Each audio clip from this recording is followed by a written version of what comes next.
이제 우리 창세기 9장, 10장 오늘 두 곳을 공부하겠습니다. 창세기 9장을 다 찾으시기 바랍니다. 하나님이 노아와 그 아들들에게 복을 주시며 그들에게 이르시되 생육하고 번성하여 땅에 충만하라.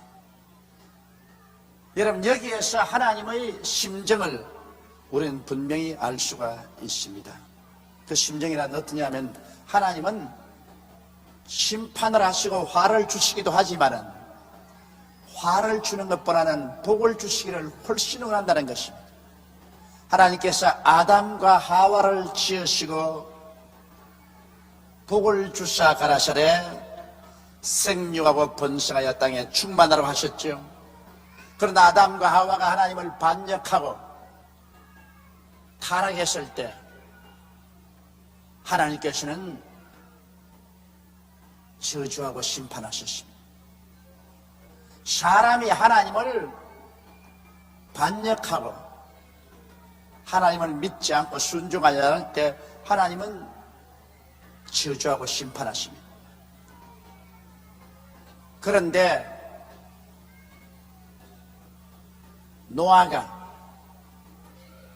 하나님을 믿고 순종하는 의인이 되죠. 하나님은 노아와 그 8 식구를 축복해 주셨습니다. 온 세상을 물로 다 심판해버릴 때 하나님의 영이 사람과 같이 있을 수 없을 만큼 사람은 육체가 되어서 하나님은 전혀 생각하지 않고 인간의 탐욕 중심으로 살게 되니까 하나님의 신이 떠나고 온 세계를 멸망할 때는 노아와 그 8 식구를 구원하시고 그 다음에는 방주에서 나왔을 때 하나님이 노아와 그 자녀들을 축복해 주셨습니다.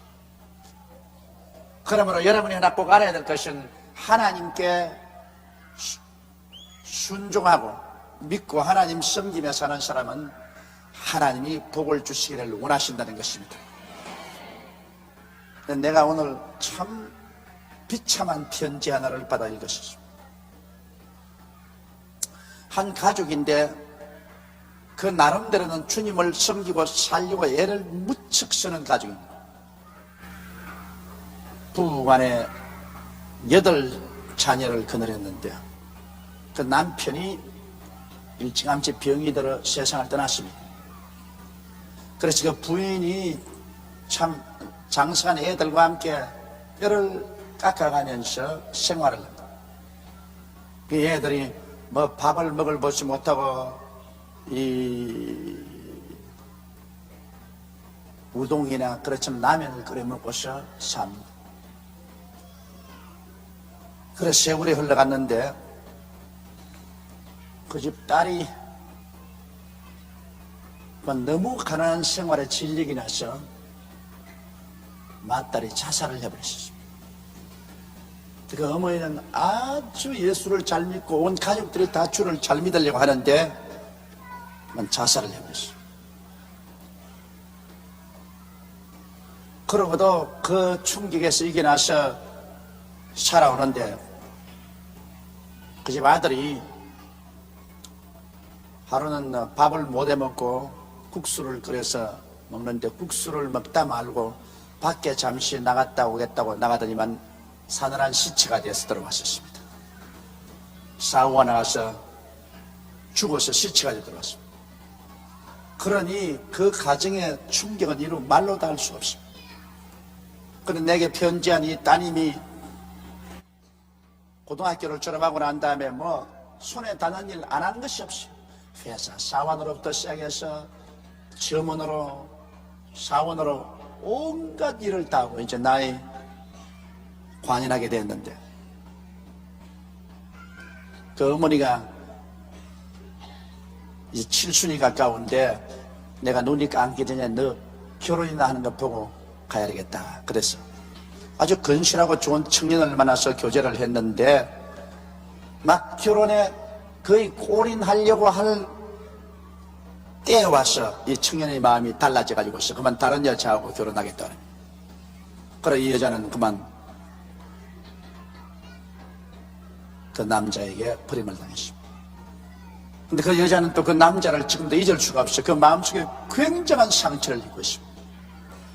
그런데다가 요사이 또 하고 있는 구멍가게가 안 돼가지고서 그것을 내어놓고 빚을 잔뜩 짊어졌습니다. 그래서 설상가상으로 살 길이 없어. 왜 다른 사람은 우리보다 열심히 예수를 안 믿어도 잘 사는데 우리는 이렇게 지독하게 예수를 믿고 하나님을 섬기는데, 우리 어머니가 한번 기도한다고 앉으면 2시간, 3시간씩 기도를 하는데 이처럼 비극과 비극이 연속적으로 우리 가정에 다가오느냐. 이제는 사는 것이 아주 지겨워졌고 이제 믿는다는 것 자체에 크나큰 환멸과 회의를 느끼고, 우리는 어떻게 해야 되겠나? 내게 대답을 속히 해달라는 편지가 왔습니다. 그런 편지를 내게 하지 말고 여러분께 했으면 좋을 뻔당했어. 참 그런 편지를 받을 때 여러분, 그걸 대답한다는 것이 그렇게 쉽지가 않습니다. 제가 보통 편지는 쉽지만은 아주 어려운 편지는 대답하기가 아주 곤란할 때가 많습니다. 그래서 제가 하나님께 기도하는데 제가 하나님 보여주십니다. 이 가정을 내가 사랑하지 않은 것도 아니고 내가 복 내려주기를 원치 않은 것이 아니다. 나는 근본적으로 복을 주는 하나님이다. 그러나 너희들이 꼭 하나 알아야 될 것이 있다. 욥기를 보아라. 욥기에 와서 그 욥의 자식들을 다 데리고 간 것이 내가 데리고 갔느냐, 사탄이 데리고 갔느냐. 그 다음 욥의 온몸에 악창이 나가지고서 깨어진 기와조락으로 그 몸을 긁고 잿더미에 앉아있게 하는 건 내가 했느냐, 마귀가 했느냐. 그 다음 욥의 아내 속에 들어가서 남편을 욕하고 저주하고 떠나버린 것 내가 했느냐, 마귀가 했느냐. 그러나 끝까지 욥이 신앙을 견지하고 부르짖어 기도하고 했을 때 결국에 가서 욥을 복구시켜주고 재축복을 해준 것은 마귀가 한 것이냐, 내가 한 것이냐. 하나 알아야 될 것은 이 가정에는 조상 대대로 이 가정을 도둑질하고 죽이고 멸망시키는 대마귀가 붙어있다. 그 마귀를 쫓아내지 않고 아무리 기도해봤자 그 마귀가 그냥 달라 들어가지고서 막 잡아가는데, 남편도 잡아가고 맏딸도 잡아가고 아들도 잡아가고 살림도 망하게 하고. 그래서 성경에 도적이 오는 것은 도적질하고 죽이고 멸망시키는 것뿐이요, 내가 온 것은 양으로 생명을 얻게 하고 또 풍성히 얻게 하려면 했는데 그 가정에는 그 대마귀가 앉아있다. 조상 때부터 그 나라, 그 가정을 마귀한 대마귀가 앉아있어가지고서 잡아가는데 그 마귀를 쫓아내야 된다. 그 가정이 예수를 믿기는 믿지만은 마귀를 쫓아낼 줄 압니다. 그러기 때문에 내가 부활하기 전에 믿는 사람에게는 이런 표적이 따르니 저희가 내 이름으로 귀신을 쫓아내미라고 내가 말하잖아요. 귀신 쫓아내는 것이 제일 첫째 과제다. 이 세상은 타락해서 마귀의 포로가 되어 있기 때문에 예수 믿고 난 다음에 제일 첫 과제가 개인 생활 속에 귀신을 쫓아내고 그 집안에서 귀신을 쫓아내는 것이다. 그리고 하나님의 축복을 바랍니다. 그 일은 내가 해주는 것이 아니라 너희 스스로가 해야 된다. 왜? 사람들에게 다 인격적인 자율성을 부과해 놓았기 때문에 나는 십자가에 못 박여 죽고 부활하셔서 모든 은혜를 다 허락해 놓았는데, 이제 기도하는 것이나 귀신을 쫓아내고 그 다음 하나님의 축복을 구하는 것은 너희들이 해야 될 일이다. 그러므로 이 가정의 가장 중요한 것은 그 가정 안방에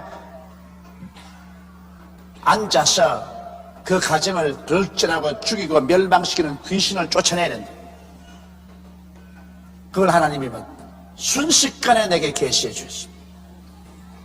그래서 내가 그 편지를 썼습니다. 당신은 지금 당하고 있는 욥과 같은 환난, 이거 상상을 초월한 일이다. 이것은 하나님이 한 것이 아니라 귀신이 한 일이다. 당신은 예수 믿고 난 다음 가족들이 귀신을 쫓아내지 않고 있다. 그냥 자꾸 울면서 탄식만 하고 있지 귀신을 쫓아내지 않고 있다. 여러분, 개가 안방에 들어왔는데 아이고 개가 들어왔습니다. 아이고 들어왔습니다. 그러면 개가 나갑니까? 일어나서 단호하게 이놈의 개야 나가라. 경상도에서는 육아 그래요. 다른 데서는 뭐라고 쫓아내는지 모르겠어. 저는 개 쫓아낼 때 뭐라고 쫓아내니? 개야 나가라 그러나? 개야 나가라 그런데 우리는 육아 그래요. 왜 육아라 그런지 몰라. 근데 우리 할머니가 성이 유씨거든. 그래서 우리 할머니는 언제나 요가 그래요. 요가 육아라고 안 그래요. 그래야 그 괴가 쫓겨나는 것입니다. 그 귀신도 그래요. 우리 예수 믿고 난 다음 간 내버려두면 귀신이 그대로 웅크리고 있어요. 사람 몸에 붙은 귀신도 그대로 내버려놓으면 예수 믿고 10년이 돼도 그대로 붙어 있어요. 자기가 단호하게 낚시하라 예수 이름으로 배하느니 이 귀신아 물러가라고 귀신을 지적해서 내 몰아쳐야 나가지. 그렇기 때문에 주님이 내 이름으로 귀신을 쫓아내라고 말했죠. 여러분, 예수 그리스도의 복음 가운데 보면 예수님이 천국 복음을 전가하시고는 곧장한 것이 귀신을 쫓아내는 일을 하시죠. 복음 전가와 귀신 쫓아내는 일은 결코 분리될 수가 없습니다. 그 가정의 문제는 예수를 믿고 귀신을 안 쫓아냈어요. 그래서 내 편지에는 교회 목사님을 청해다가 신속히 찬송을 부르고 그 가정에 귀신 쫓아내는 일을 해라. 이 가정을 도둑질하고 죽이고 멸망시키는 귀신이 아랫목에 앉는 원수 귀신아 물러가라. 귀신을 쫓아내. 그래야 하나님의 복의 줄을 막고 있는 그것을 그치게 할 수 있다. 귀신을 쫓아내라. 그리고 당신도 기도할 때 그냥 기도만 하지 말고 이 가정을 잡고 있는 원수 귀신아, 우리 가정에 온갖 이 슬픔을 가져온 원수 귀신아, 나시아라 예수를 명하는 이 가정에서 물러가라. 여러분, 가정에 귀신이 붙어 있으면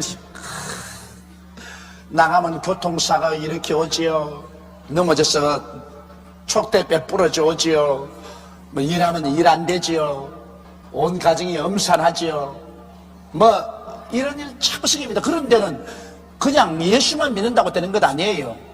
그게 적극적으로 귀신을 쫓아내 줘야 되는 것입니다. 바로 우리 조장과 부역장들이 해줘야 할 일이 그런 것입니다. 이웃집 가정을 신방하면서 그 가정에 어떤 귀신이 붙어있는 것을 알아내가지고서 가서 예수 이름으로 그 귀신을 내가 쫓아주는 것이 우리 조장과 부역장의 할 일인 것입니다. 어떤 귀신이 붙었는지 쭉 가보면 되게 안단 말이에요. 병 귀신이 붙었는지, 가난 귀신이 붙었는지, 죽음의 귀신이 붙었는지, 저주 귀신이 붙었는지 보면 안단 말이에요. 그럼 가서 예수 이름으로 그놈을 쫓아내줘야 돼요. 그게 쉽게 나갈 줄 압니까? 하루 이틀 뿌리 박은 것이 아니고 대개 조상 대대로 뿌리를 박고서 내려온 귀신들이 웅크리고 앉은 것, 이거 우리 조장 부역장들이 가가지고서 예배 드리고 내리 쫓아내기를 그저 몇 주일씩 해주고 몇 달씩 해주면 귀신이 뿌리가 확 뽑혀버린 것입니다. 그래서 내가 그 자매에게 목사님을 청해다가 귀신 쫓아내는 예배를 봐라. 일반 예배 말고 귀신 쫓아내는 예배를 봐라. 그리고 이 편지 받거들랑 편지 들고 내게 오너라. 나도 귀신 쫓아내는 기도를 좀 해주겠다. 일반적인 예배하고 귀신 쫓아내는 예배하고 틀립니다, 여러분. 일반 예배는 그냥 찬송하고 말씀 읽고 그저 기도하고 마는 것입니다. 그러나 귀신 쫓아내는 것은 완전히 귀신을 향해서 대기하는 것입니다. 예수 이름으로. 찬송도 귀신 쫓아내는 찬송만 부른단 말이면 우리들의 싸울 것은 군대 아니요, 그런 이런 찬송 있지 않습니까?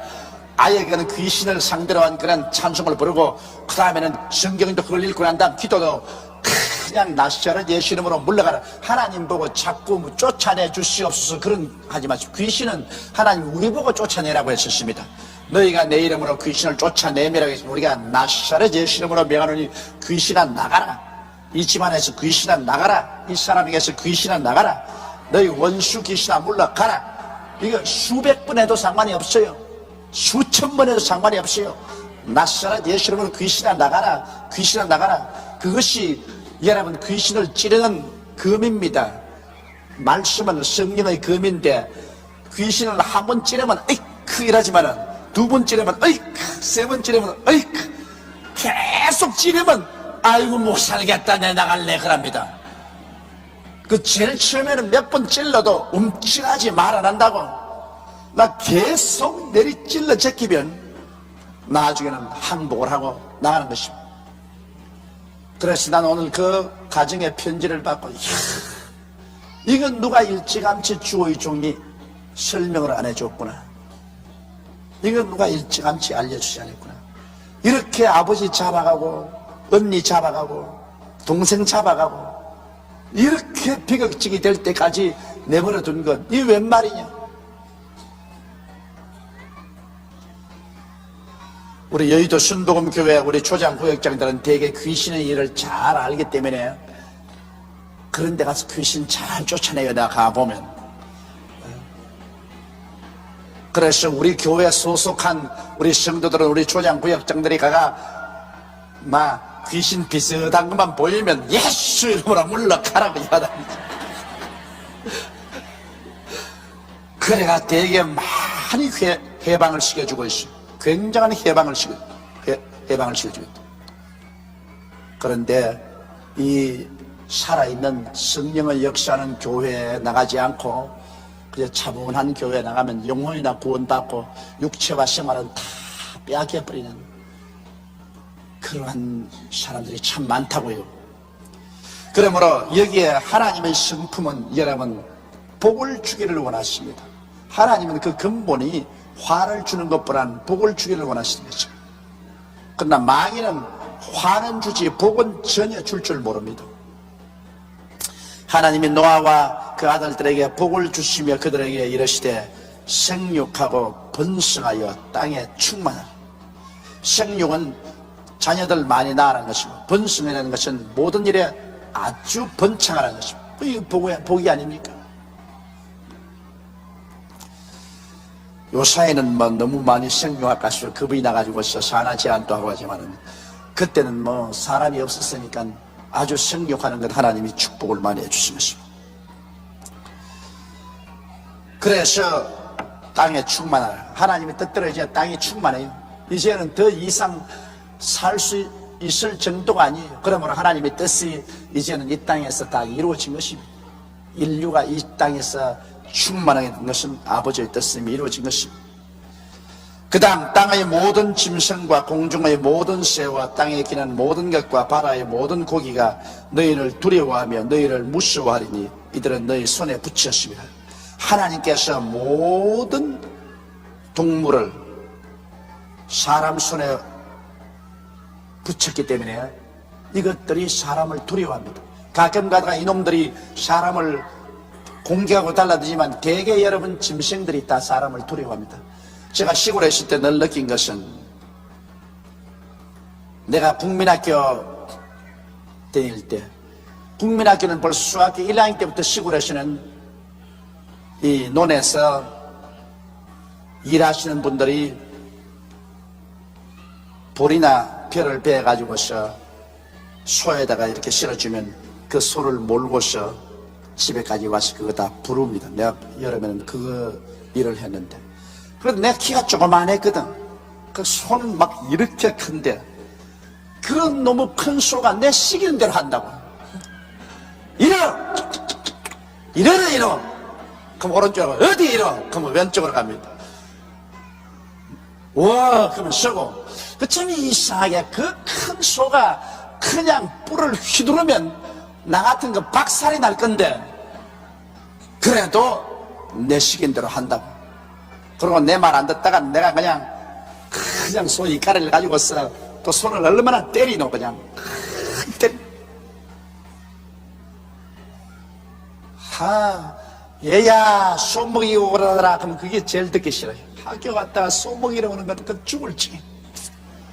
그 소를 갖다가 그냥 잘 안 보고 놔놓고 놀다가 보면 나무 콩밭에 들어가서 콩을 다 뜯어먹어. 잡혀가서 얼마나 혼이 나고 우리 집에 연락해서 그냥 콩밭 그 뜯어먹은 만큼 물어내라고.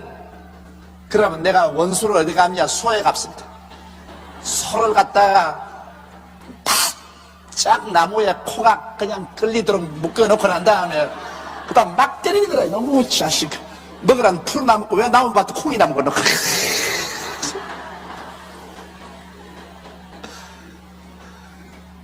그런데 그렇게 매를 맞고도 수가 순종을 한다. 그건 왜냐? 하나님께서 모든 짐승에게 사람을 두려워하는 마음을 넣어주었기 때문인 것입니다. 이러므로 여러분, 사람이 짐승을 두려워 안 하면 짐승은 사람에게 감히 덤벼들지 않습니다. 사람이 두려워하면은 짐승은 그 꽃 냄새를 맡습니다. 여러분, 과학자들이 연구한 결과에 짐승은 두려움의 냄새를 맡아요. 두려워하면 그 몸에서 그 파장이 나오는데 그 냄새를 맡아요. 그렇기 때문에 토끼들 같은 것이 새끼하고 같이 있다가 이리가 오면은 새끼 버리고 달아나 버립니다. 그건 왜냐? 새끼는 이리가 뭔지 모르기 때문에 두려워 안 하므로 냄새가 납니다. 그러나 애미는 이리가 보면 겁이 나기 때문에 두려워하기 때문에 꼭 냄새가 납니다. 그러므로 그 냄새를 안 풍기려고 달아나 버려요.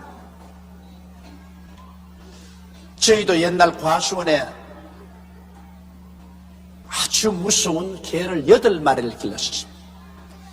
근데 손님이 오면 막 이 8마리가 다 나가서 달라드는데 달아나면 영락없이 물립니다. 개가 막 따라서 달아나면 막 영락없이 그 개에 물려요. 그러나 아주 개가 막 달아와서 극성스럽게 얼거려도 막 태연자격하게 들어오면 개들이 다 달아납니다. 마귀도 두려워하면 아따 이거 먹었다고 달라듭니다. 마귀도 우리가 지식을 하고 두려워하지 않으면 우리에게 못 달라들어요. 이러므로 두려움은 고통을 가져오는 것입니다. 그래서 실상 오늘날 우리 사람이 이 세상에서 만물의 영장이 되고 모든 이 동식물 세계를 지배한 것은 하나님께서 그들을 우리 손에 붙여주었기 때문에 그런 일이 생기는 것입니다. 그 다음, 물어 산 동물은 너희의 식물이 될지라 채소같이 내가 이것을 다 너희에게 주노라. 여러분, 이것이 좋은 것 같습니까? 노아 홍수 이후로 비로소 하나님께서 산 동물을 우리에게 식물로 주었습니다. 그때로부터 사람이 짐승을 잡아서 고기를 먹게 되었어요. 그런데 사람이 고기를 먹기 전에 초식만 할 때는 다 900살 이상 살았다고요. 그러나 하나님께서 노아의 시대에 인생에게 말하기를 너희 연대는 120살밖에 안 될 것이다. 너희가 성령이 떠나가고 너희는 육체가 되므로 이제 너희 연령은 120살밖에 안 될 것이다 말씀하실 때 인생이 120살밖에 못 살게 하는 음식이 바로 고기를 먹게 했습니다. 고기를 먹게 했어. 이러므로 여러분, 요사이 생활 환경이 좋아져서 고기를 먹으면 야 행복하다 좋다 그렇게 생각하지만은 그것은 빨리 죽으라 그 말입니다. 요사이 가장 건강식이 뭔지 압니까?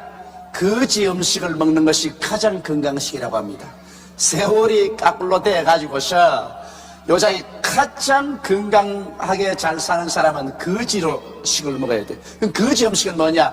이 집 저 집 동양하니까 콩나물에다가 고추장에다가 밥에다가 뭐 나물에다가 온갖 잡거 다 섞어가지고서 먹거든. 옛날엔 그 불쌍히 되겠다고 거지들이 온 집안에서 잡것을 따다가 벌벌 떨면서 먹어도 우리 벌겋게 가지고서 그래 사람들이 있으면 또 작년에 왔던 각설이 올해도 안 죽고 또 왔네 그것을 큰 소리를 하는데 그 왜냐? 거지 음식을 먹어서 건강해져서 그렇다고. 근데 옛날에 우리 동정을 했는데 그 동정할 게 아니에요. 그 사람들이야말로 정말 장수 영양식을 하고 있었고 부잣집에 턱 앉아가지고서 흰 쌀밥에 고기 반찬에 턱 먹는 것은 자살 음식을 먹고 있었어요. 저도 옛날에 우리 집에 부엌에서 일하는 애 늘 불쌍히 여기서 부엌에 그냥 일하고 손이 이렇게 트가 있는데 부엌에서 보면 언제나 우리 먹던 거 딱 끌어모아가 그 다음에는 김치도 그 흰 배추 그거는 못 먹고 잎사귀 푸른 거 있지 않습니까? 파란 잎사귀 그거에다가 누룽밥 그거 만들어 가지고서 누룽지 그 마른 거 가지고 파란 잎사귀를 얹어 가지고서 막 먹어 제끼거든. 그럼 내가 볼 때 야 불쌍하다. 우리는 흰 쌀밥에다가 배추도 하얀 것만 탁 이렇게 해서 먹는데 쟤는 그냥 누룽지에다가 막 저거를 얹어가 막 먹는. 그런데도 불구하고 이런 애들이 얼굴이 그냥 둑실둑실하고 벌고 그냥 황수같이 일을 하고 힘을 쓴. 참 이상하다. 이제 알고 보니 양분은 모조리 거기에 있어. 밥은 여러분 누룽지가 제일 영양분이 있어. 누룽지가 거기에다가 채소도 흰 부분에는 철분도 없고 비타민도 별로 없어. 전부 파란데 약물이 다 있어. 그러니 옛날 양반들 전부 다 양분 없는 것만 갈려 먹고 밑에 일하는 사람들에게는 전부 양분 있는 것만 주었다. 하나님이 얼마나 공평합니까? 그렇죠.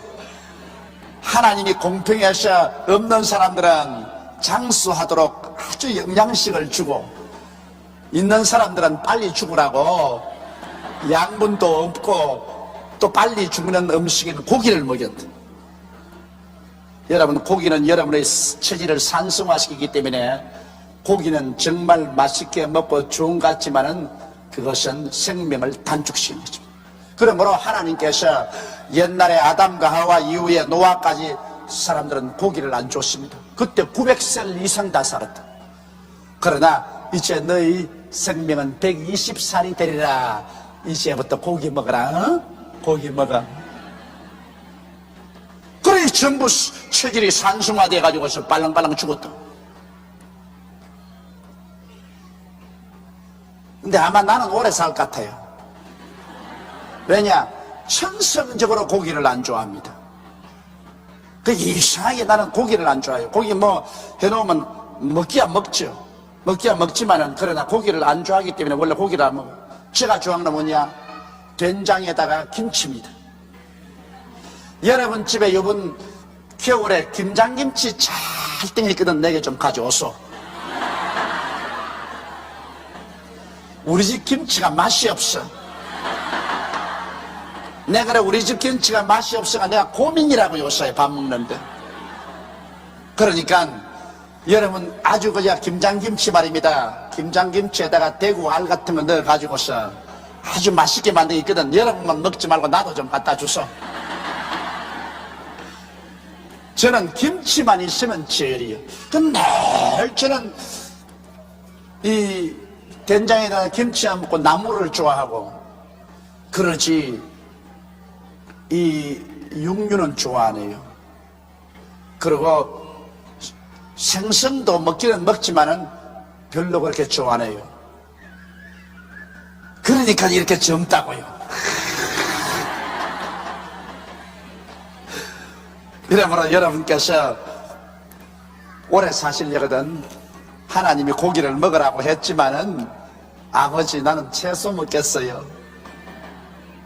채소를 잡으세요. 사드락과 메삭과 아벳느고는 느부갓네살에 의해서 바벨론으로 잡혀갔을 때 그곳에 왕이 먹는 진수성찬을 주었을 때 사드락과 메삭과 아벳느고와 다니엘은 그 고기는 먹지 않겠다고 거부하고 우리에게 채소하고 물만 달라고 했습니다. 고기는 당신들이 먹고 우리에게 채소하고 물만 주어서 우리의 얼굴과 그 왕의 상의 진미를 먹는 사람들의 얼굴과 비교해보고 우리가 조금이라도 영양실조가 되거들랑 그때는 우리에게 고기를 먹여라. 그런데 가만히 채소하고 물만 먹였는데 세월이 흘러가 보니까 왕의 밥상에서 진미를 먹는 그러한 왕자들보다 사드락과 메삭과 아벤느고와 다니엘이 훨씬 혈색이 더 좋다. 저녁에 가만히 보면서 누가 고기를 많이 잡수었나, 누가 채소를 더 많이 잡수었나. 찾아본다고요. 이러므로 여러분 보십시오. 하나님께서 이제 너희들 너무 죄를 많이 짓고 생각하는 것이 다하니까 이제 너무 오래 살면 안 되겠다. 빨리빨리 살고 빨리빨리 떠나가라. 그러기 위해서는 이제는 무릇 산 동물을 너희의 식물이 될지라 채소같이 내가 이것을 다 너희에게 주노라. 그때부터 인간은 120살밖에 못 살았어요. 요 사이는 이제 아주 문명이 발달되고 산업이 발전하고 생활 수준이 향상되니까 사람들이 너무 고기를 많이 먹습니다. 그러니까 고기 먹는 병이 뭡니까? 심장병, 고혈압, 신장병, 암, 이러한 소위 말하는 요사이 과학적으로도 고칠 수 없는 성인병들이 이 세상에 우글거리고, 그래서 많은 사람들이 성인병에 걸려서 죽어갑니다. 1988년도는 여러분 우리 여의도 순복음교회는 고기 많이 먹지 말고 채소 많이 먹는 운동이 일어나기를 주의 이름으로 축원합니다. 4절에 그러나 고기를 그 생명되는 피채 먹지 말 것이니라. 성경에는 꼭 하나님이 피채 먹지 말라고 하셨습니다. 그것은 모든 생명이 피에 있습니다. 사람도 여러분 피를 뽑아버리면 죽어요. 그러므로 생명은 피에 있습니다. 우리의 죄를 사하는 것도 예수 그리스도의 그 피로서 죄를 사한 것입니다. 그러므로 하나님 보시기에는 생명은 피에 있기 때문에 피로서 생명을 대속할 수 있습니다. 여러분과 나를 죄에서 대속한 것은 예수 그리스도의 깨어진 몸이 아닙니다.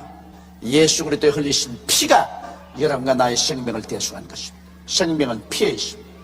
예수 그리스도의 깨어진 몸은 여러분과 나 저주를 담당하고 우리 질병을 담당했지 우리의 생명은 대속하지 못합니다. 생명은 오직 피 흘려야 돼요. 피 흘림이 없은즉 죄사함도 없습니다. 예수의 보혈이 얼마나 귀합니까? 그러므로 짐승의 생명도 피에 있습니다. 생명은 우리가 먹어서 안 됩니다. 생명은 하나님이 만드신 것이기 때문에 아주 그는 귀중합니다. 짐승의 생명도 그 생명은 하나님의 것입니다. 이건 꼭 선악과와 한 가지입니다. 하나님의 것입니다. 생명은 우리가 손대지 말아야 돼요. 피에는 손대지 말아야 돼요. 그 고기는 먹어도 상관없어, 채소처럼. 그러나 생명은 하나님의 것입니다. 그 생명은 바로 피. 그렇기 때문에 이스라엘 백성들에게도 짐승을 피채 먹으면 그 사람은 이스라엘 백성에서 끊어질 것이라.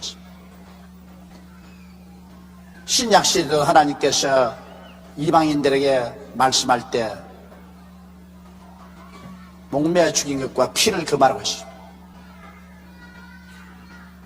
그러므로 여러분께서 피를 먹지 말아야 됩니다. 선지국이라 해서 핏덩어리 그만치 넣어가지고서 맛있다고 먹는데 큰일 나요. 큰일 나. 피는 하나님의 것입니다. 산 피든지 죽은 피든지 피는 하나님의 것입니다. 근데 요사이 또 과학적으로 보면 모든 짐승의 병이 피 속에 있어요. 그러므로 피를 먹고 나면 병이 걸려요. 그런데 막 돼지를 잡아가지고서 그 돼지 생피를 갖다가 마시는 것도 기가 막힙니다. 돼지를 이런 대나무로 가지고서 이 파이프를 만들어 가지고서요. 돼지를 잡아 가지고서 살아있는 그 돼지 심장에다가 파이프를 팍 꼽아 가지고서 그냥 피를 꿀꺽 마셔요.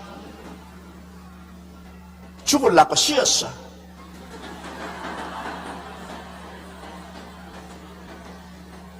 왜냐하면 그 피 속에 얼마나 무서운 병균들이 들어있다.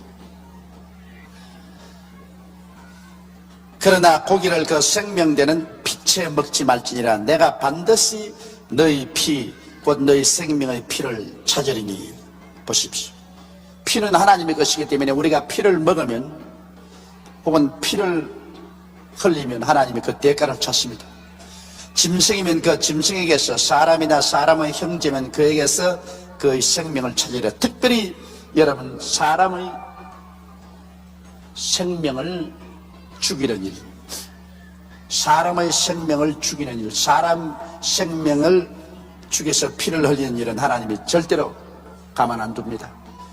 왜냐하면 사람은 하나님의 형상과 모양대로 지음받았으며 사람의 피는 하나님의 소유입니다.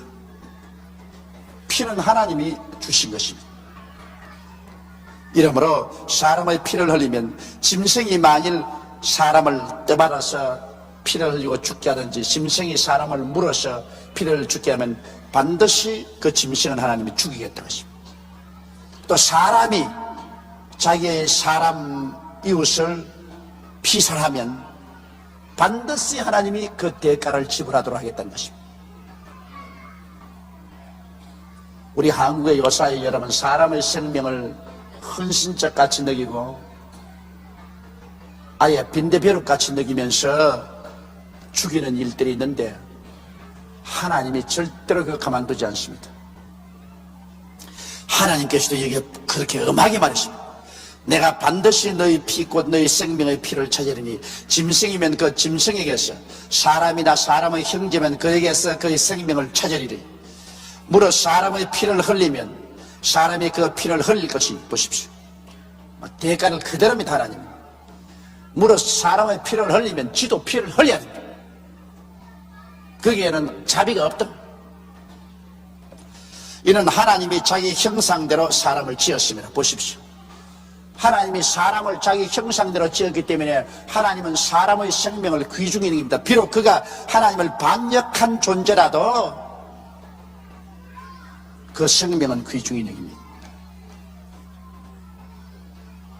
그런데 그 생명의 피를 흘리면 하나님께서 그 보복을 하겠다는 것입니다.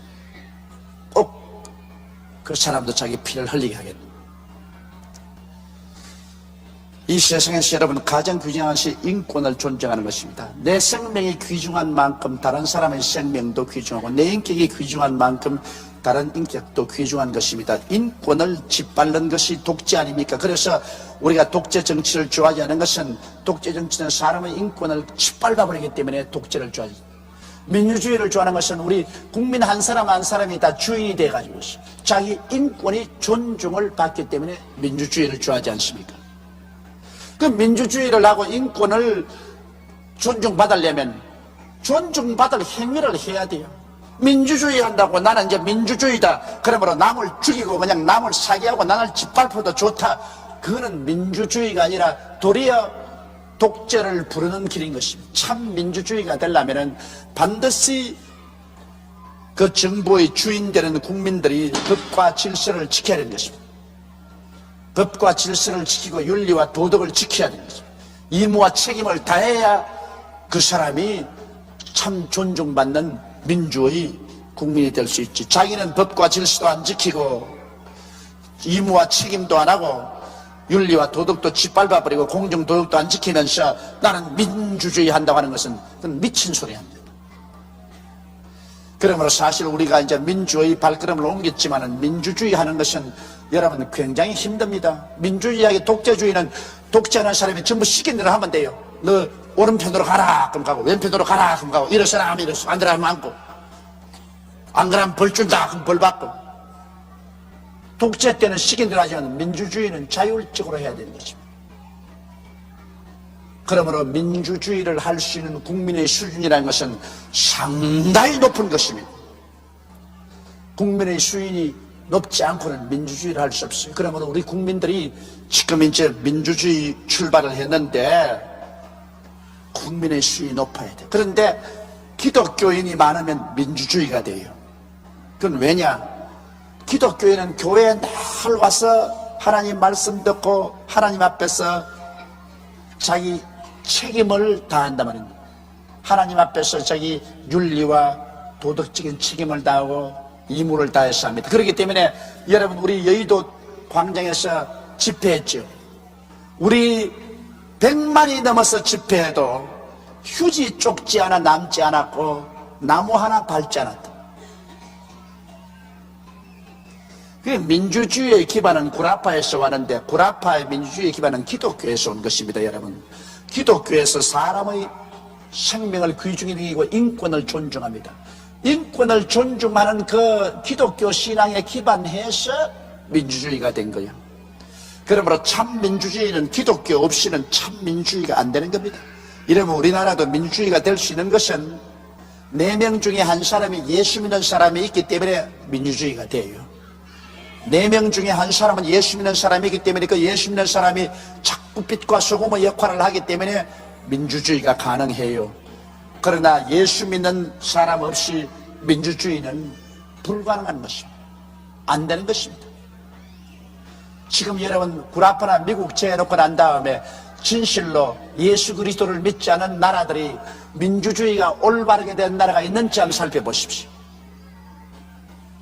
거의 없는 것입니다. 7절에 너희는 생육하고 번성하며 땅에 편만하여 그 중에서 번성하라 했더라. 그러므로 하나님이 자, 한번 축복하시고 난 다음에 또다시 그 자손들을 보고서 너희는 생육하고 번성하며 땅에 편만하여 그 중에서 번성하라. 이렇게 했으니 여러분 노아의 후손들은 우리 아닙니까? 바로 노아의 후손들을 보고 축복한 것은 우리 보고 축복한 것입니다. 여러분 우리가 바로 다 노아의 후손들입니다. 그러므로 하나님은 우리가 이 세상에 살면서 생육하고 번성하며 땅에 편만하여 그 중에서 번성하라고 하셨습니다. 하나님은 번성하기를 원합니다. 모든 것이 아주 번영해서 가난과 질병을 제하고 사람답게 살 수 있도록 하는 이것은 하나님의 뜻인 것입니다. 8절에 하나님이 노아와 그와 함께한 아들들에게 일러 가라사대 내가 내 언약을 너희와 너희 후손과 너희와 함께한 모든 생물 곧 너희와 함께한 새와 육축과 땅의 모든 생물에게 세우리니 방주에서 나온 모든 것 곧 땅의 모든 짐승에게니라.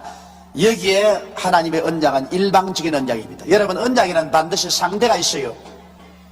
너와 나와 언약을 맺는 것이기 때문에 언약은 상대적인 것입니다. 그러므로 에덴 동산에서 아담과 하와에게 주신 언약도 상대적인 언약입니다.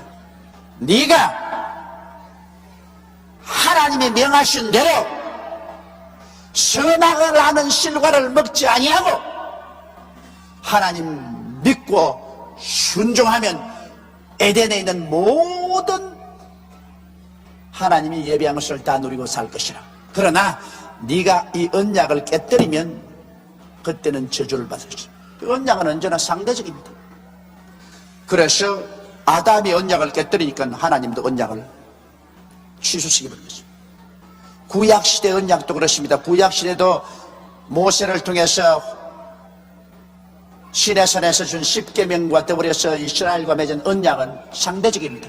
너희가 하나님 여호와를 섬기고 이 10계명을 지키고 하나님 뜻대로 살면 내가 너와 같이 있어서 너희 나라를 번창하게 하니와 네가 하나님을 버리고 이 계명을 어기면 그때는 하나님 너를 버리려 했는데 이스라엘 백성이 하나님을 버리고 우상을 섬기고 계명을 어기니까 하나님이 북방 이스라엘은 바벨론에 아수르에 남방 유다는 바벨론으로 포로로 팔아버리고 말한 것입니다. 신약의 언약도 여러분 한 가지입니다. 신약에 예수님이 십자가에 못 박여 몸치고 피 흘려 죽으셨다가 부활하셨는데 그 언약은 뭡니까?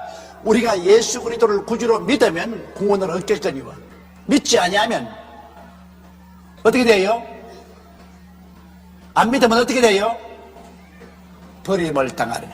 이것도 언약 일방적인 거 아닙니다. 내가 십자가에 못 박아 죽었으니까 막 누구든지 다 구원받는다. 천만에 나하고 언약 맺자. 언약은 예수를 통해서 맺는다. 예수는 와서 십자가에 몸짓고 피 흘려서 자 구원에 나왔으니까 너희는 이제 믿어라. 그럴 때 구원을 받는다. 안 믿으면 그때는 언약 취소다. 결혼의 언약도 언약입니다. 여러분 결혼도 일방적인 언약이 아니잖아요. 한 남자와 한 여자가 서로 한평생을 같이 살겠다고 언약을 맺는 겁니다. 근데 언약을 맺는데 언약을 맺고 난 다음에 상대적이니까 남자가 죽어버렸다. 그럼 뭐 언약 맺은 상대가 죽어버렸으니까 그 언약에서 해방입니다. 옛날과 같이 뭐 남편이 죽어도 일평생을 혼자서 청산갑으로 산다, 그거는 없는 거예요. 남편이 죽으면 남편의 언약에서 해방되고, 부인이 죽으면 부인의 언약에서 해방되고 마는 것입니다. 언약에는 상대적인데, 그런데 여기에 있는 이 언약은 상대적이 아닙니다. 일방적인 언약입니다. 하나님 혼자서 아예 일방적으로 맺어준 언약이기 때문에 이거는 파괴될 것이 없어요. 이거는 영속하는 것이에요. 그럼 그 언약이 뭡니까? 내가 너희와 언약을 세우리니 다시는 모든 생물을 홍수로 멸하지 아니할 것이라. 땅을 침몰할 홍수가 다시는 있지 아니하리라. 노아 홍수 이후로 홍수로서 이 땅을 결코 멸하지 않겠다는 하나님의 일방적인 언약입니다. 상대적인 언약이 아닙니다. 하나님이 가라사대 내가 나와 너희와 및 너희와 함께하는 모든 생물 사이에 영세까지 세우는 언약의 증거는 이것이라. 내가 내 무지개를 구름 속에 두었나니 이것이 나의 세상과의 언약의 증거니라. 내가 구름으로 땅을 덮을 때 무지개가 구름 속에 나타나면 내가 나와 너희와 및 혈기 있는 모든 생물 사이에 내 언약을 기억하리니 다시는 물이 모든 혈기 있는 자를 멸하는 홍수가 되지 아니할지라. 무지개가 구름 사이에 있으리니 내가 보고 나 하나님과 땅의 물을 혈기는 모든 생물 사이에 된 영원한 언약을 기억하리라.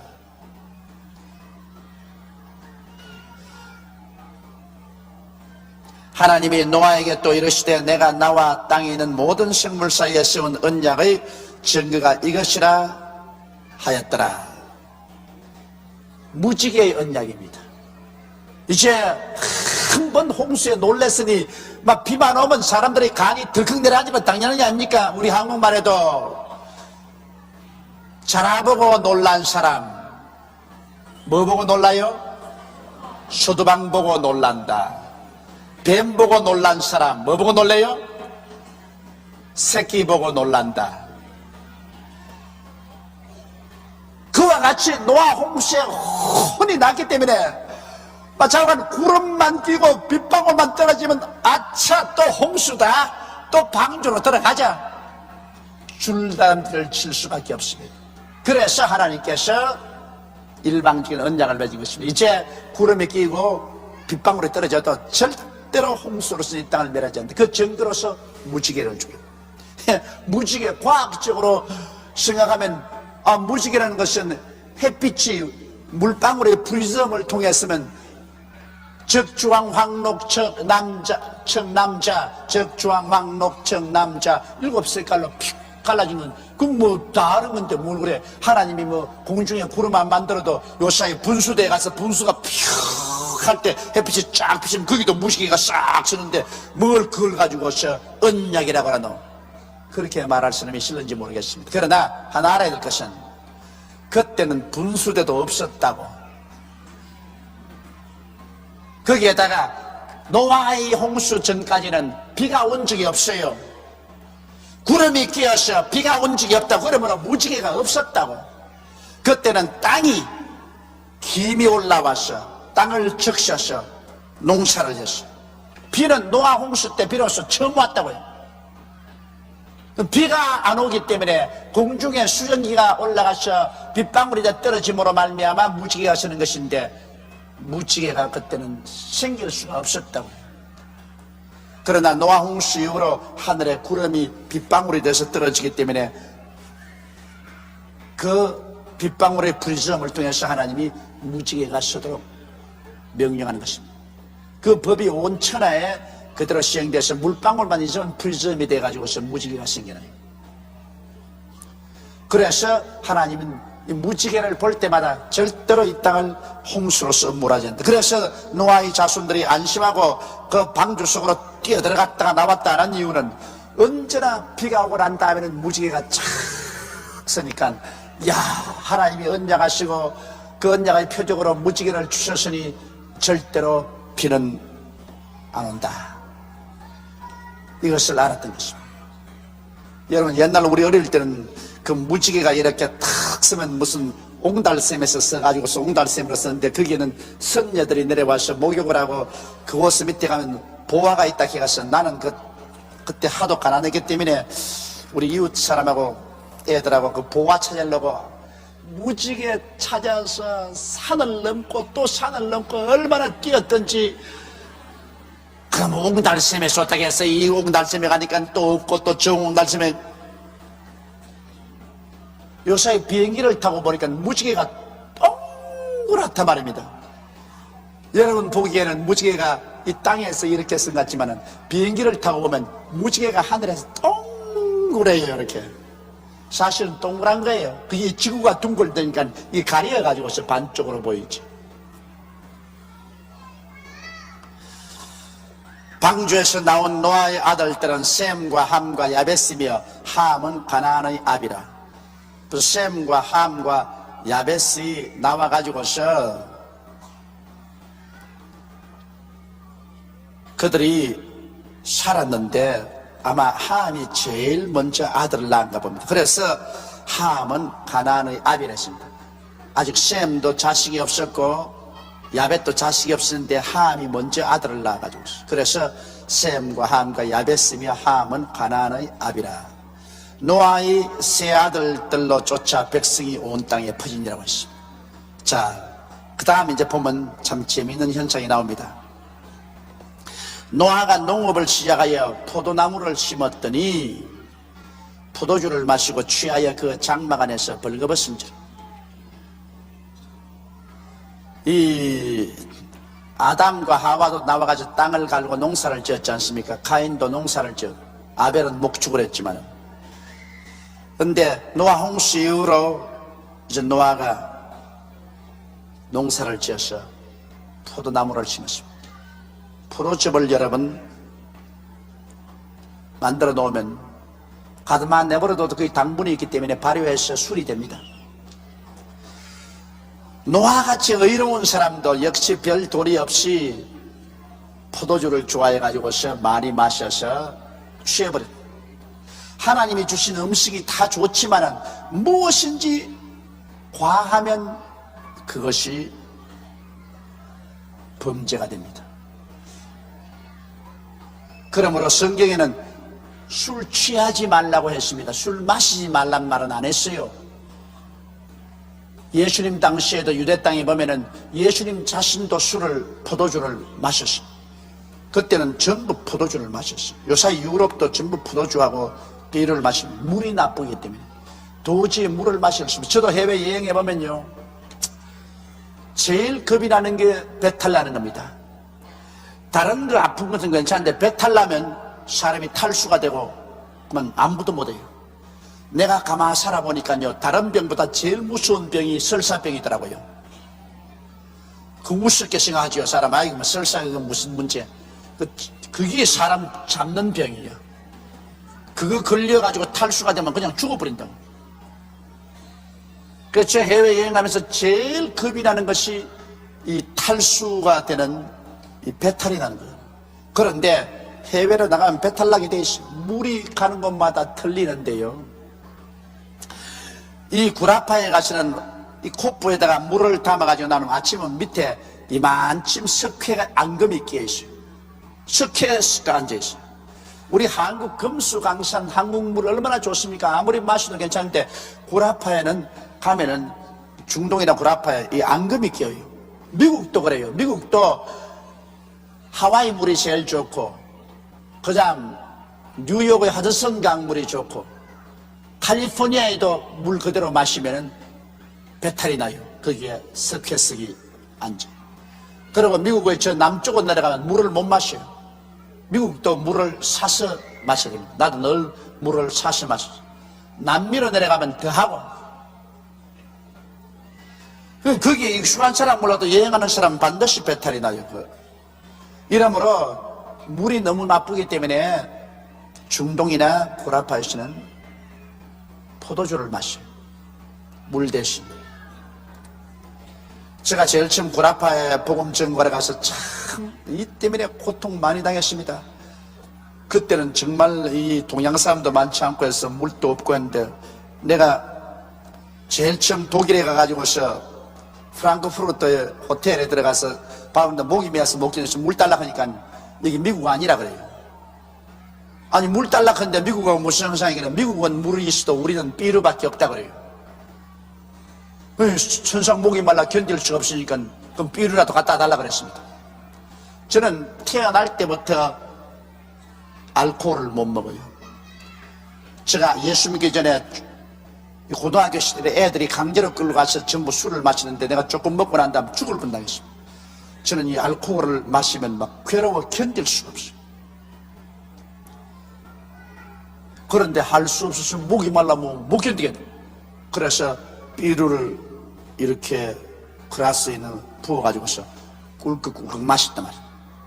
물 대신 마시는데 얼마 있다가 자리에서 일어날 수가 없어. 다시 이제는 식당에서 그만하고 가야 되겠는데 천지가 빙글빙글 도는데 뭐 도저히 내가 일어날 돌이 없어.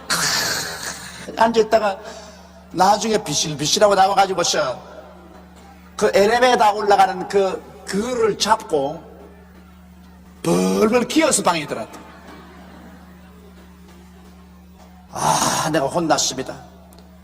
그리고 프랑스 파리 하나님의 성회 본부 교회에 내가 초청을 받아가는데 그날 저녁에 교회 밑에서 식당에서 밥을 먹는데 밥에다가 보니까 비루 한 병에 포도주 한 병에 그 2병씩을 줘요. 또 역시 물을 안 줘요.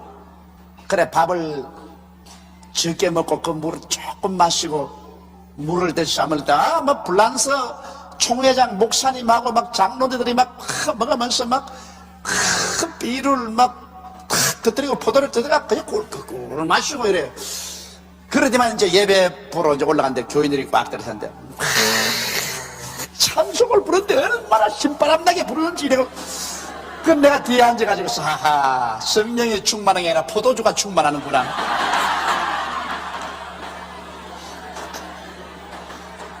얼굴이 벅 해가지고서 막 찬송을 불러 제끼는데 그러나 내가 비난은 못해요. 그 나라 습관은 그러니까. 그래서 그 프랑스 교역자들을 제가 수백 명 서울에 데리고 왔지 않습니까? 여기 데려와서 우리 교회 성장하기 위해서. 그래서 우리 그때 기숙사 교육관에 있을 때 교육생인데 하루 만에 목사들이 다 뜨는데요. 그러 와서 내게 포도주 달라. 그 어릴 때부터 늘 포도주를 먹기 때문에 그게 알코올 중독이 돼 있어가지고서 한국에 와서 식사하는데 우리가 커피만 주고 포도주를 안 주니까 다 떨기 시작해요. 그럼 내가 포도주 조목사 포도주. 그래서 우리 한국에는 포도주 없다니까 세상에 포도주가 없는 나라가 어디냐고 말이야. 포도주도 안 주면서 우리 오라 했나 그래서 할 수 없이 저 앞에 맨하튼 호텔에 가서 사 먹으라 그랬습니다. 나 모른 척하고 눈 감고 있을 때 그냥 사 먹으라. 거의 막 벼락같이 가가지고서 그때 맨하탄 호텔 포도주 동이 나고 말았어. 어릴 때부터 마셔놓으니까 그걸 갖다가 갑자기 와서 안 마시니까 그냥 몸을 떨기 시작해요. 근데 좌우간 막 어떻게 되었든 성경은 술 취하지 마라 이런 방탕한 것이라 했습니다. 취하면 안 돼요. 그런데 구라파 사람들은 그래도 용하게 식사할 때 조금씩 물로 마시지 취하도록 안 마시는데 우리 한국 사람들은 술 마시라고 허락해 주면 우리 한국 사람은 무엇이든지 도를 넘칩니다. 한국 사람 보고 교회 이제 술 취하지 말라 했으니까 조금만 마시면 된다 허락을 해주면 코가 비틀어지도록 마신다. 코가 비틀어지도록. 이게 중도를 취하면 괜찮은데 중도를 안 취하고 너무 마시기 때문에 큰일. 그래서 절대로 술은 보지도 말고 만지도 말라는 이유가 거기에 있는 것입니다. 그렇기 때문에 이 노아도 포도주를 마시고 난 다음에 이런 창피를 당하고 가정에 큰 불행을 가져오게 된 것입니다. 포도주를 마시고 취하여 그 장막 안에서 벌거벗은지라. 이 술이 취하면은 자기 정상적인 사고를 잃어버리고 비정상적인 행동을 합니다. 가나안의 아비 함이 그 아비의 하체를 보고 밖으로 나가 두 형제에게 고하며 둘째 함이 그 아버지의 하체를 벗고 들어누워 있는 것을 보고 밖에 나갔을 때 두 형에게 고함에, 성경은 그냥 고함했겠지만은 실제는 그렇지 않습니다. 두 형제가 나가서 아버지를 비웃었다고요. 나가지고서 아버지가 말이야 술을 먹고 옷을 빨아먹고 들어누웠는데 기가 막힌다. 너희들 한번 안아볼래? 그것은 무슨 죄를 범하느냐? 아버지에 대한 존경을 짓밟았습니다. 가정의 하나의 이 사회의 기간이 가정인데, 가정의 기간은 그 부모를 공경함에 있습니다. 성경에 내 부모를 공경하는데 이 함이 부모를 조소했습니다. 부모를 공경하지 않아요. 부모가 실수하더라도 그걸 잘 받들어서 공경해야 되는데 부모를 조수하고 멸시했습니다. 그러니까 흉을 보았거든. 이건 대단히 패역한 짓입니다. 아버지가 만일 그랬으면 빨리 형들에게 와서 큰일 났다. 아버지가 지금 취하셔서 지금 몸을 벗고 있으니 우리 빨리 가서 옷을 입혀드리자. 그렇게 해야 될 것 아닙니까? 근데 이 함은 와가지고서 아버지가 취해서 벌거벗고 있는 것을 보고 흉을 보았다. 그런데 셈과 야벳은 어떻게 했습니까? 셈과 야벳은 옷을 취하여 자기들의 어깨에 메고 뒷걸음질 쳐가서 아비의 하체에 덮었으며 그들이 얼굴을 돌이키고 그 아비의 하체를 보지 아니했더라. 이게 셈과 야벳은 그 아버지를 존경했습니다. 그래서 셈과 야벳은 축복을 받고 함은 이제 얼마 있으면 보십시오. 아버지가 깨어나서 저주했습니다. 그런데 이 노아도 성격이 급했던가 봐. 그 아들을 그냥 저주를 했는데, 내가 왜 함이 아버지를 조롱했다고 생각하냐면, 보통 조롱했어야 아버지가 아들을 저주하겠습니까? 그렇죠? 에? 여간 욕을 했다 하더라도 그 아버지가 아들을 저주하겠어요? 여러분에게 아들이 잘못했다고 저주하겠어요? 안 하지요? 대답 좀 하라고. 그런데 여기에 노아가 저주를 할 정도가 되었으면 그 함이 아버지의 하체를 보고 나와서 얼마나 아버지를 모욕하고 비웃었겠냐는 것입니다. 그 말을 듣고 아버지가 화가 머리까지 나서 자기 친자식을 저주할 때는 보통 말을 한 것이 아닙니다, 여러분. 이것을 능히 우리가 추측하고도 남음이 있는 것입니다. 노아가 술이 깨어 그 작은 아들이 자기에게 행한 일을 알고 또 누가 또 고나 바쳤는지 몰라. 내가 보기엔 틀림없이 이 셈과 야벳이 아버지 하체를 덮어주고 난 다음에 그 다음에는 자기 각각 집에 와서 자기 부인에게 이야기를 했을 것입니다. 그 남자가 자기 부인에게 이야기하는 것 봤어요. 와, 큰일 났다. 셈은 내 동생이, 야벳은 형님이. 글쎄 아버지가 술을 취해서 하체를 다 드러내고 있는데 그게 보고 와서 막 비웃고 조롱하고 했. 아버지가 알면 막 큰일 날 일이다. 당신들은 절대 입 다물어. 말하면 안 돼. 그러니 그 며느리들이 뭘 했겠어요? 시어머니가 찾아가가지고서 어머니 아버지가 그냥 막 술이 취해서 하체를 다 드러내는 것 아유 시아주머니가 들어가서 보고 그걸 막 조롱했대요. 그래서 우리 남편이 와가지고 보고 막 놀래가 그 뒷걸음에 가서 옷을 덮여놓고 또 우리 보고는 쉿 크더라.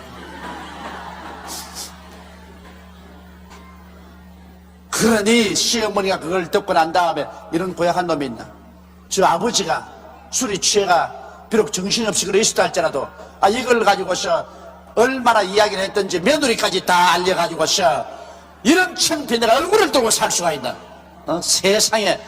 그래가지고서 자기 남편이 가서 여보 당신 정신 좀 차리라고. 정신 좀 차려. 나이값 좀 하라고. 세상에 대낮에 술을 먹고 옷을 보고 들어누워가지고서 며느리까지 다 한다고 이제 창피해서 나갈 수가 없어. 이제 얼굴을 들 수가 없어. 그러니 그 노아가 막 화가는 너무 자식들.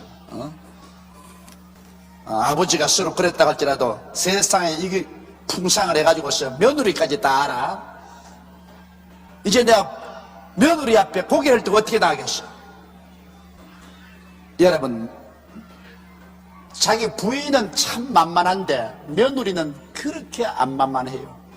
내가 며느리 데리고 한 달 살아봤는데요, 며느리 없을 때는 나는 집에 턱하면 옷 다 벗어버려. 그리고 내가 잠옷 탁 입어. 잠을 입고 이렇게 턱 해서 우리 집에 왕으로 그냥 마음대로 댕겨. 그냥 마음대로 댕겨도 뭐 아무도 할 말도 없고. 그런데 와이고 며느리 따고 난 다음에는 반드시 나갈 때 옷 갈아입네. 내 참 감옥살이도 그런 감옥살이 하고. 내 방에서 밖에 나가면 옷 딱 들어 갈아입고 걸어 나가야 돼. 그리고 또 내 정문에 좀 편안하게 나가려면 우리 집사람 불러가. 며느리 있어? 며느리 있어? 알아보고서 나와. 그러니 여러분, 며느리 데리고 함께 산다는 것 종살이 하는 거라고. 옛날과 달라요. 종살이 하는 거라고. 아이고 며느리 떼다 보니까 얼마나 시원한지 몰라. 세상이 내 세상이다. 그러니 노아의 심정을 알아줄만 해요. 노아가 그렇게 말이 전달돼 오니까 자기가 마음이 창피하고 하니까, 그래서 이제 노아가 아들들에게 대해서 예언을 합니다. 그 노아는 가장이니까, 여러분, 가장이 바로 그 가정의 제사장입니다. 내가 저번에도 말했지만은 노아가 하나님 앞에 올바르게 섬에 셈과 함과 야벳과 그 부인과 그 세 며느리 8사람이 따라서 다 구원받았. 그것은 한 가정의 제사장은 노아인 것입니다.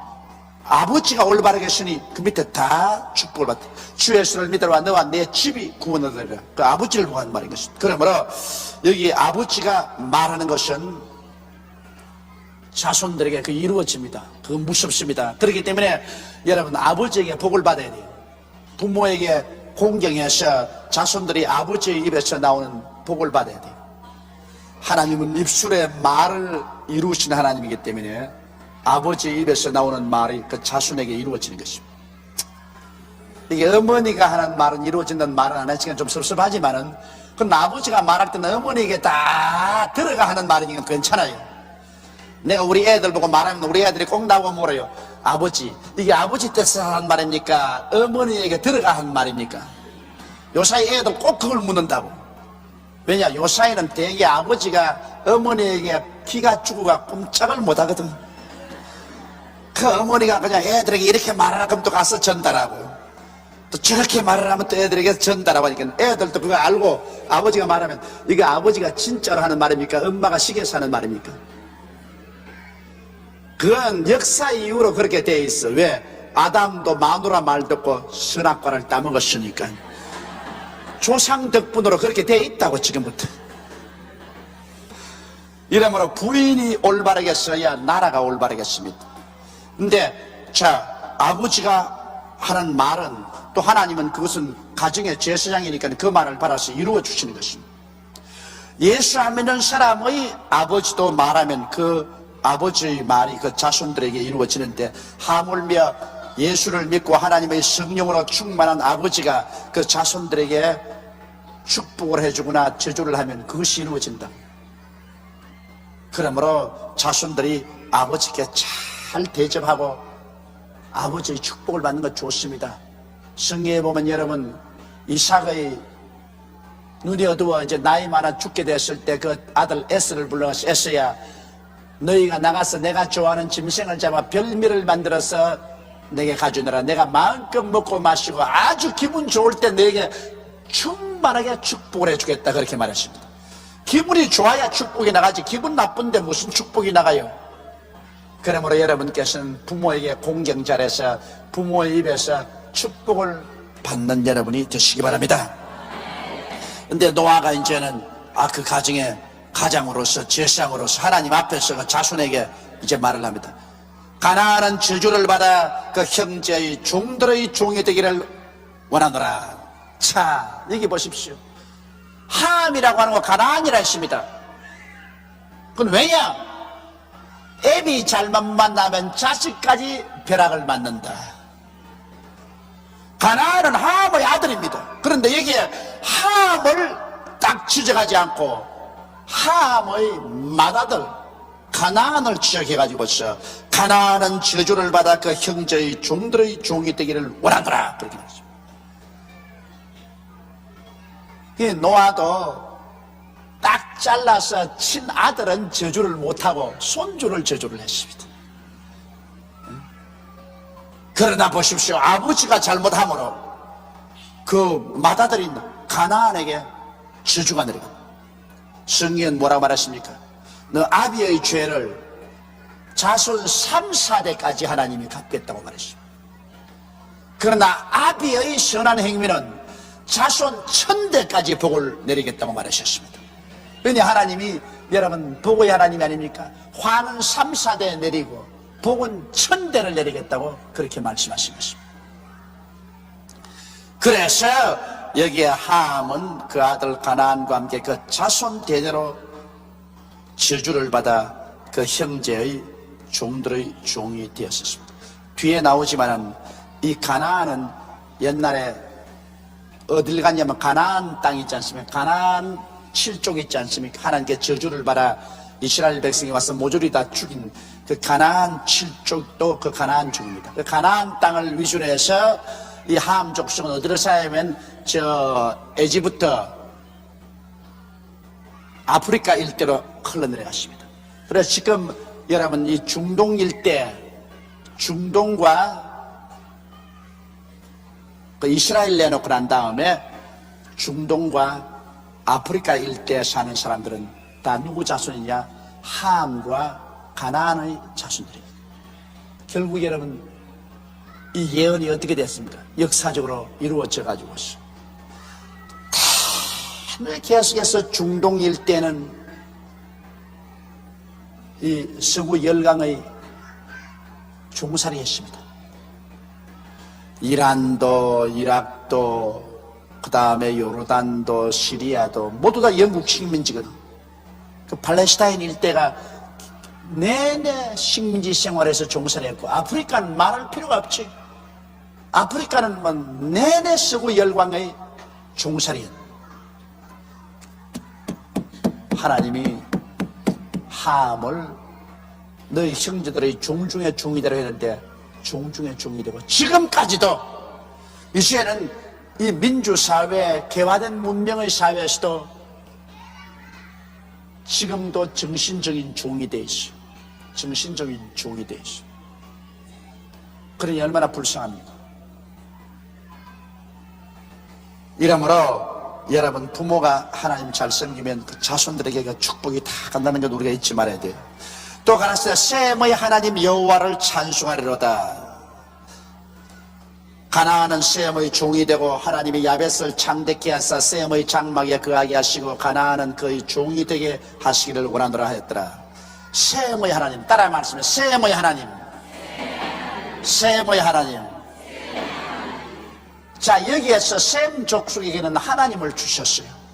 셈의 하나님. 그랬으므로 셈 족속에게는 하나님을 주었다. 하나님을 섬기는 사명을 줬다. 그럼 셈 족속은 어디로 살았느냐? 셈 족속은 바로 노아의 자손들이 나누어진 그 시날 땅에서 셈 족속은 나중에 뒤에 보면 두 갈래로 갈라졌습니다. 셈의 족속 중에 적자는 맏아들은 결국 아브라함 계통으로 나와가지고서 애굽으로 들어갔다가 오늘날 이스라엘 거기에 앉았고, 그 다음에 둘째 아들은 그 후손에서 갈라진 둘째 아들은 거기에서 동쪽으로 퍼져 나와가지고서 결국에는 아시아로 나왔었습니다. 벨렉의 아들들 가운데 욕단이라는 아들이 있습니다. 그 욕단의 후손들은 거기에서 동쪽으로 나왔습니다. 그래서 오늘날 아시아 사람들은 셈의 자손인데, 셈의 자손도 첫째 맏아들이 아니고 둘째 아들 자손들입니다. 유다 민족들은 셈의 맏아들 자손이고, 그 다음 아시아 민족들은 셈의 둘째 아들 자손들인데, 셈의 여호와를 찬송하려니까 셈에게는 하나님을 주었는데, 그러므로 여러분 보십시오. 오늘날 세계 4대 혹은 5대 종교가 다 셈의 자손이 나왔습니다. 아시아에서 나왔습니다. 세계적인 종교가 여러분 아시아에서 나왔습니다. 자, 첫째 불교가 인도에서 나왔습니다. 셈의 후예입니다. 유교가 중국에서 나왔습니다. 셈의 후예입니다. 유대교가 벌써 셈의 후예 아닙니까? 그 다음에는 기독교가 바로 아시아에서 나온 셈의 후예 아닙니까? 마호메토 교가 바로 아시아 셈의 후예 아닙니까? 그러므로 세대 5대 종교가 셈에, 내가 이 말을 미국에서 하니까 미국 사람이 화를 내가지고서 어디에 아시아 사람만 종교에 기원이냐, 우리 미국 사람도 종교를 창설한 건 많다 그랬어. 그 뭐냐, 여호와의 증인 미국에서 나왔고 몰몬교도 미국에서 나기래. 웃기는 소리 하지 마라. 여호와의 증인은 기독교 2단이고 몰몬 종교도 기독교 2단이야 그런 엉터리 없는 소리 하지 마라. 내가 그렇게 말하고 말았습니다. 그러므로 셈 족속에게는 하나님을 주었는데, 그만 마귀가 달라들어가지고서 이 하나님도 올바른 하나님을 믿지 못하게 하고 그릇된 하나님을 믿고, 그 셈 족속은 하나님을 섬기는 그런 심성이 발달되어 있어요. 영성이 발달되어 있어가지고서 셈은 하나님을 주었기 때문에 하나님을 경배하는 영성이 발달되는데, 거기에 마귀가 와가지고서 불교로가 점령해버리고 유교로가 점령하고 마호메토 교로가 점령하고 그 유대교는 타락해버리고. 그러나 역시 이 세계에서 하나님을 섬기는 제상의 나라는 셈의 후예입니다. 그러므로 유대민족이 셈의 후예로서 그 복음 증거를 실패했습니다. 예수를 십자가에 못 박아버리고 하나님께 버림받고. 그러므로 성경에 예수께서 말하기를 천국이 너희에게는 빼앗기고 그 나라의 열매 맺는 다른 민족에게 주려 했는데, 그 다른 민족은 다시 말하면 셈 족속에 줘야 되는 것입니다. 셈 족속이 제사장이니까. 그래서 유대민족이 복음 증거를 실패하고 난 다음 이 복음의 바통을 누구에게 줘야 되겠습니까? 아시아를 한번 살펴보세요. 아시아를 한번 살펴보세요. 이건 아시아에게 복음 증거의 제사장의 역할을 합니다. 뭐 유럽 사람도 하긴 하지만은 전문적인 사명은 아시아에 있는 게 준 것입니다. 그런데 자, 중동은 마호메토 교로 잡혀버렸지.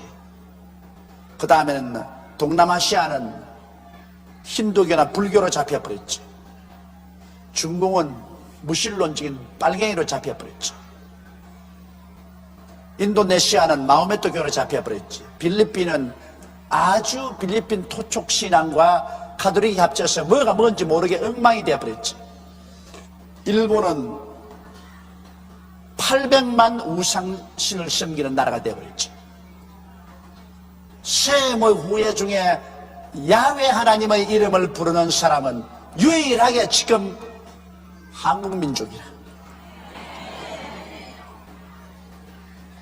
그래서 하나님이 지금 우리 한국 민족을 귀하게 여기고 품에 품어가지고서 기르시고 부흥케 하시고 하나님의 성령을 부어주어서 마지막 복음 증거의 주자가 되게 만들어주시는 것입니다. 처음 주자가 유대 땅에서 왔으면 이제 마지막 주자는 같은 셈의 후예인 우리 한국 땅에서 오게 되어 있는 것입니다. 그래서 한국 민족이 지금 크게 신앙이 부흥하고 앞으로도 이 민족 전체가 예수를 믿고 나올 것이 분명한 것은 하나님께서 셈의 후예로서 하나님을 마지막으로 온 세계에 전파하기 위한 사명을 이 나라에 주신 것입니다. 일본에서는 일본이 극동아시아이기 때문에 일본을 하나님이 택했다 하지만은 내가 듣고 말은 안 해요. 미안할까 싶어가지고서. 왜? 믿는 사람이 뭐 있어야 뭘 하긴 하지. 1억 2천만 인구 가운데 예수 믿는 사람 100만도 될까 말까 하니, 그걸 보더라도 하나님이 일본에 적극적으로 구원의 역사를 안 베풀으셨다는 것을 알 수 있습니다. 일본을 적극적으로 하나님이 택하시면 우리보다 100년 앞서서 복음 증거를 받은 일본이 지금은 최소한도 한 2, 3천만은 예수 믿어야 될 거입니다. 그러나 하나님은 일본을 제껴놓고 우리 한국을 택했다고요. 그래서 100년 이내에 이렇게 부흥하십니다. 근데 택함을 받는 건 쉬운 건 아닙니다.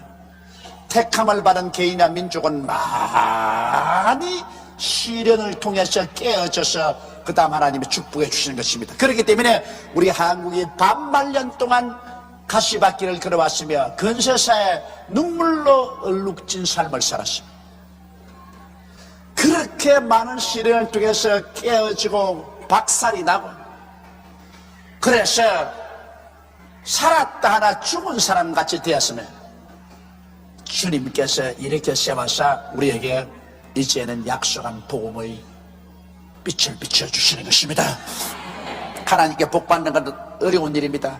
먼저 깨어져야 복을 받는데 우리는 그 험한 길을 걸어와서 깨어지고 이제야 하나님께 복을 받고 일어나서, 이제는 하나님은 한국의 하나님입니다. 예, 그럴 일이 있으려고. 여러분, 아시아 어느 나라에서 온 민족이 자유간 예수 믿든 안 믿든 불교 신자나 유교 신자나 예수교 신자나 무신론자나 모두 다 하나님의 이름을 부르는 민족은 한국밖에 없습니다.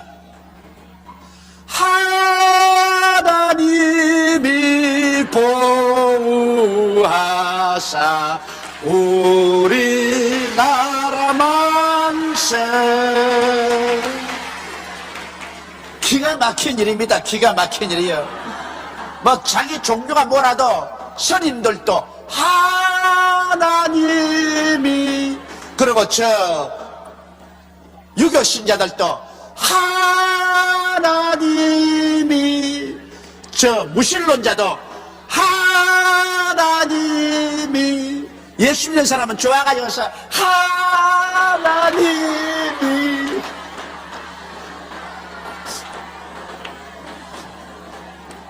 이게 하나님이 우리나라를 택한 증거인 것입니다, 여러분. 모든 국민으로 하여금 하나님이 우리의 역사와 운명을 주장한다고 고백하게 만들어 놓았습니다.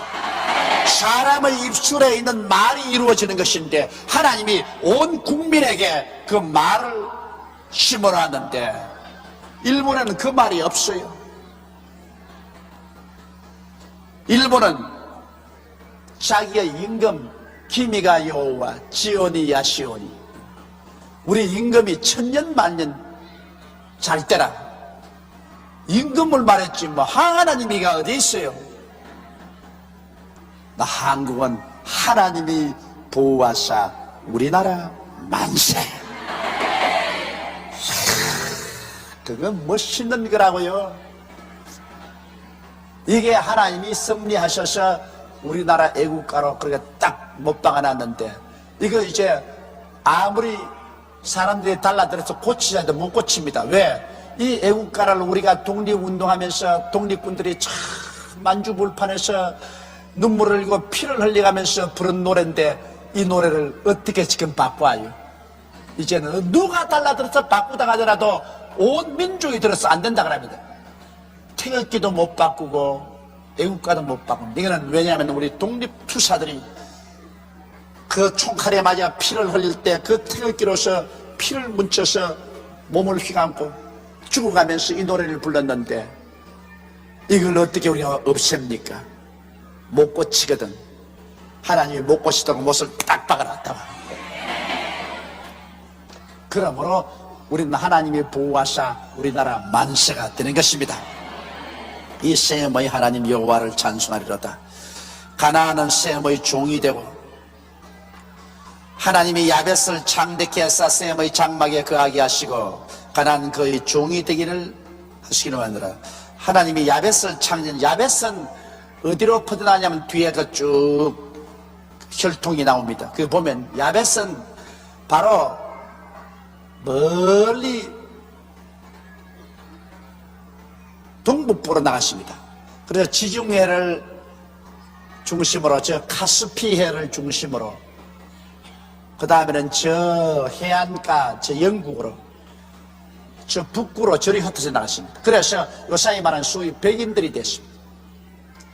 그래서 하나님이 야벳을 창대케 하는데, 정말 여러분 그 말대로 창대케 했지 않습니까? 오늘날 창대라는 것은 물질적인 창대인 것입니다. 백인들 사회가 얼마나 물질적으로 창대했습니까? 야벳이 창대하게 됐습니다. 그래서 오늘날 세계 문명이라면 바로 서구화를 문명화라고 합니다. 요사이 소위 말하는 정치, 경제, 교육, 문화, 과학이라는 것은 모두 다 서구에서 나오는 것입니다. 우리는 그것을 본다는 것이 불과합니다. 하나님께서는 야벳을 물질적으로 이 세상에서 창대케 했지만은, 그러나 정신적으로는 하나님이 야벳을 창대케 해서 셈의 장막에 거하게 하시고, 여러분 장막이라는 것은, 이것은 바로 정신적인 장막을 말하는 것입니다. 종교적인 장막을 말하는 것입니다. 셈이 그렇게 물질적으로 창대했지만은 역시 야벳이 물질적으로 창대했지만은 역시 정신적으로, 영적으로는 셈의 하나님의 장막 속으로 들어와 있으라, 그것이겠습니다. 물질은 창대케 해도 종교는 아시아에서 만든 종교 밑으로 돌아오라. 요사이 보십시오. 구라파가 기독교의 장막하에 들어와 있기도 하고, 혹은 마호메토교 장막하에, 혹은 불교의 장막하에 들어와 있습니다. 자기들 스스로 만든 장막 없어요. 전부 아시아에서 만든 종교적인 장막 밑에 들어와 있습니다. 이 참 예언 그대로 이루어졌어요. 그리고 가나안은, 함은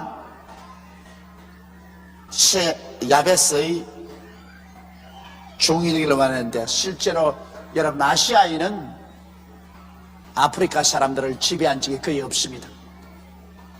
그러나 이 야벳은 창대한 물질 문명을 가지고서 처참할 정도로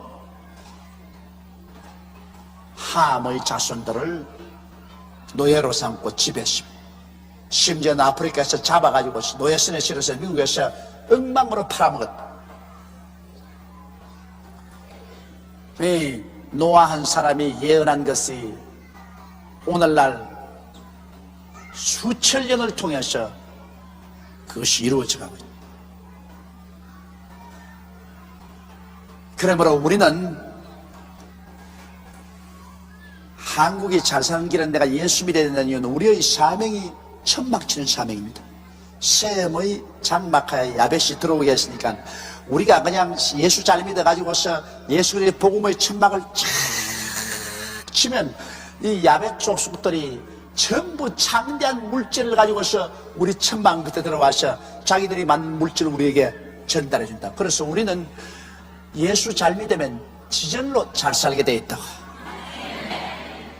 우리 한국 사람은 예수 잘 믿으면 지절로 잘 살게 돼. 그래서 내가 해외에 갔을 때 우리 동포들에게 늘 말합니다. 한국인의 사명은 뭐냐? 왜 미국에 와 있고, 왜 브라질에 와 있고, 왜 구라파에 와 있냐? 여러분 이곳에 와서 예수 그리스도의 복음의 장막 치라고 와 있다. 여러분이 복음의 장막을 잘 치면 그 다음에 여러분은 이 야벳 족속들이 일구어 놓은 이 물질을 자연적으로 여러분이 쓰게 된다. 정신적인 장막, 종교적인 장막을 쳐주면 물질적인 것은 자연적으로 들어오게 돼 있다. 우리가 한국이 1천만 성도가 되고 잘 믿으니까 요사이 한국의 돈벌이가 얼마나 잘 됩니까? 세계 4대 무역 흑자국 중에 하나가 되고 온 세계가 모두 다 보화를 가지고 88 올림픽이 한국을 찾아오게 되고 한국 물건 사가게 되지 않습니까? 한국은 우리의 본 사명인 하나님 잘 믿고 하나님 잘 섬기면 걱정하지 않고 살게 되지만은, 우리의 본 사명인 하나님 잘못 믿으면 우리는 또다시 무서운 시련 속에 들어지게 되는 것입니다. 그러므로 우리 한국 사람의 가장 큰 애국자는 예수 전도하는 사람이 애국자인 것입니다. 하늘나라 일하는 것뿐 아니라 정말 우리나라를 사랑하는 사람은 예수 잘 믿고 예수 열심히 전도하는 사람이 우리나라를 사랑하는 애국자가 되는 것입니다. 홍수 후에 노아가 350년을 지냈고 향년이 950세에 죽었더라.